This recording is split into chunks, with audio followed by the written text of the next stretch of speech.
Secondo un sondaggio condotto dalla Confesercenti Metropolitana di Venezia e Rovigo su un campione di circa 200 consumatori, il 60% era in attesa dei saldi estivi appena iniziati per acquistare articoli ai quali stava pensando da tempo.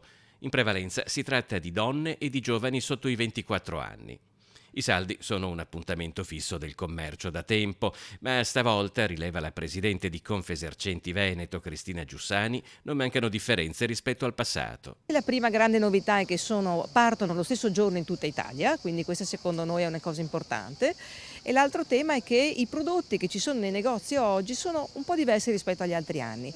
La merce è in quantità minore, le giacenze sono inferiori per ragioni varie di produzione, di Covid, di materie prime, eccetera, per cui secondo me quest'anno sarà ancora più interessante andare a acquistare i saldi. C'è poi uno spettro che si agita all'orizzonte, la possibilità che tra un futuro non molto lontano la difficile situazione internazionale che stiamo vivendo possa avere conseguenze ancora più marcate nei prezzi. Le materie prime aumentano, l'energia aumenta, per produrre ci vuole energia, ci vogliono materie prime.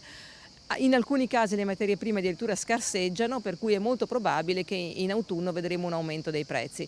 Quindi davvero questo è il momento di fare degli acquisti. Sempre secondo il sondaggio di Confesercenti Metropolitana Venezia Rovigo, oltre la metà di coloro che faranno acquisti in saldo si recherà presso i negozi di fiducia, ma soprattutto nella fascia più giovane in costante aumento il ricorso all'acquisto online. La cosa più bella è avere le città con i negozi aperti, con le luci che illuminano le strade, le vie, le fondamenta alla sera, la luce di un negozio aperto. Quindi quale occasione migliore per tutti i cittadini di incrementare la domanda interna e l'economia interna facendo gli acquisti proprio nei negozi di vicinato che a partire da sabato avranno i saldi.